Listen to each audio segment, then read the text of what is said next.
ہماری ترجیحات کا فرق ہے، ہماری پریورٹیز کا فرق ہے، ہماری سوچوں کی تقسیم کا فرق ہے، ہماری سوچوں کی تقسیم درست ہو جائے۔ ایک بڑی کلیئرٹی ہے، میں آپ کے سامنے بڑی کلیئرٹی کر رہا ہوں کہ آپ 9، 10، 11 بجے جب بھی اپنے گھر سے نکلتے ہیں، آپ وہاں سے ایک امیجینیشن کی طرف جائیں۔ میں تصوراتی گفتگو کر رہا ہوں کہ آپ تھوڑا غور کریں کہ میں کام کاج پر گیا، میں مغرب عشاء میں اپنے علاقے واپس آ جاؤں، ایسا ایڈجسٹمنٹ کروں، سیریسلی ایڈجسٹمنٹ کرو اپنے گھر نکلنے کی، ٹرانسپورٹیشن کے تعلق سے، ٹریفک کے تعلق سے، اینی ہاؤ، بھلے وہ 8 بجے عشاء ہے کہ 7:30 بجے عشاء ہے کہ 9 بجے عشاء ہے، جب بھی ہے، اس بات کو پیش نظر رکھتے ہوئے کہ میں نہیں کر رہا مگر کوئی تو میرے اسلامی بھائی نا جو کر رہے ہیں۔ اللہ کا اسلامی بھائیوں سے خالی نہیں ہے، میں یہاں صرف ان کو ایڈریس کر رہا ہوں جو پیچھے رہ جانے والے ہیں۔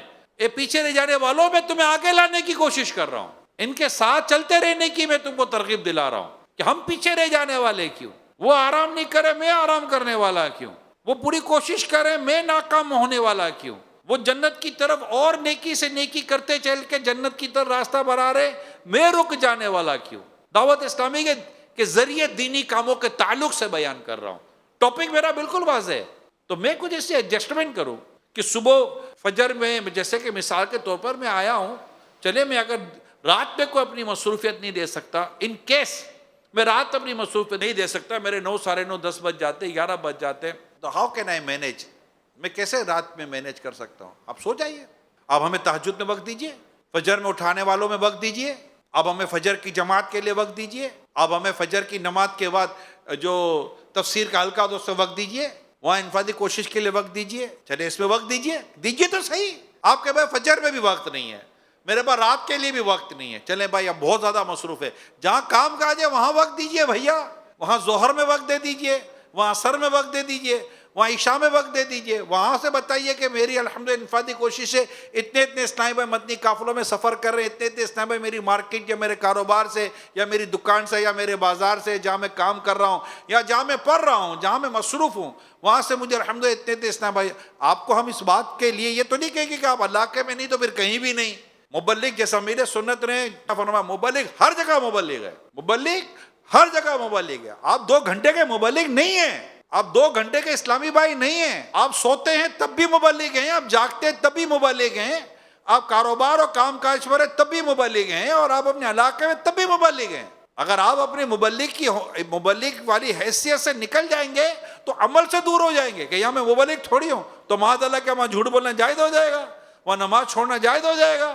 بالکل نہیں۔ اب ہر جگہ مبلغ ہے، جب مبلغ ہے تو ہر ملنے والے اسلامی بھائی، ہر ملنے والے فرد کے ساتھ آپ نے مبلغ والا ہی انداز اختیار کرنا ہے، تو پھر چھٹی کا یا ٹائم نہ دینے کا یا وقت نہ ملنے کا تو تصور ہی ختم ہو جائے گا۔ جس سے ہمارے مدنی قافلے کا ہے نا، فون پر بات ہو یا ملاقات ہو، سب سے کہتے رہیں قافلے میں چلو، تو قافلے میں چلو۔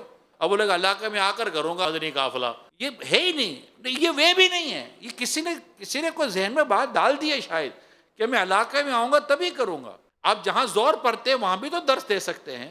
الحمدللہ جب ہمیں دعوت اسلامی کے دینی ماحول میں لایا گیا تو ہمیں ظہر کے بعد کی بھی ذمہ داری دی گئی، ہمیں عصر کے بعد کی بھی ذمہ داری دی گئی، ہمیں عشاء کے بعد کی بھی ذمہ داری، یعنی ظہر عصر مغرب تو وہیں ہوتے تھے جہاں ہمارا کام کاج ہوتا تھا، مگر ہمیں دعوت اسلامی میں لانے والوں نے ہمیں تو نہ ظہر میں فارغ رہنے دیا، نہ عصر میں فارغ رہنے دیا، نہ مغرب میں فارغ رہنے دیا، نہ عشاء میں فارغ رہنے دیا۔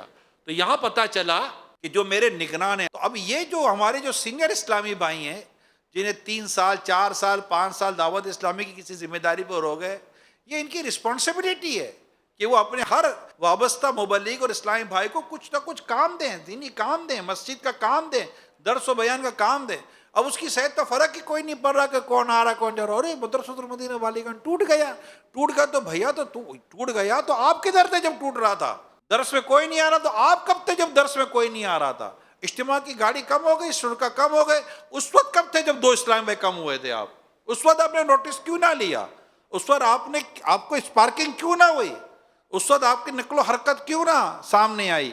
اس وقت آپ نے کیوں ذمہ دار سے بات نہ کی کہ حضور یہ آج 2 اسلام بھائی ہفتہ وار اجتماع میں کم آ گئے، آج 2 اسلام بھائی مدنی مذاکرے میں کم آ گئے، یہ درس میں الحمدللہ میں 15-20 اسلام بھائی کو دیکھتا ہوں، آج 4-5 اسلام بھائی کم ہو گئے، فجر میں جماعت میں اسلام بھائی کم ہو گئے، عشاء میں اسلامیہ کم ہو گئے، مدرسۃ المدینہ بالغان کے 3-4 اسلامیہ چھٹیاں کر رہے ہیں.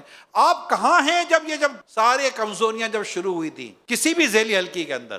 اس ذیلی حلقے کے ساتھ آپ نے مشاورت کیوں نہ کی؟ ذیلی نگران کو آپ نے وقت کیوں نہ دیا؟ آپ نے کیوں نہ کہا کہ انشاءاللہ میں یہ ہفتہ آپ کے یہاں زیادہ آؤں گا، آپ کام کو مینیج کریں؟ چوک درس میں اسلامیہ کیوں نہیں آتے؟ آپ کے یہاں ہفتہ وار جو ایک دن راہ خدا میں اس کی ترکیب کیوں نہیں بن رہی ہے؟ میں ان نگرانوں سے بات کر رہا ہوں جو نگران آپ 4 یا 5 سال یا 6 سال یا 7 سال یا 8 سے 10 سال ہو گئے، آپ نے نوٹس کیوں نہ لیا؟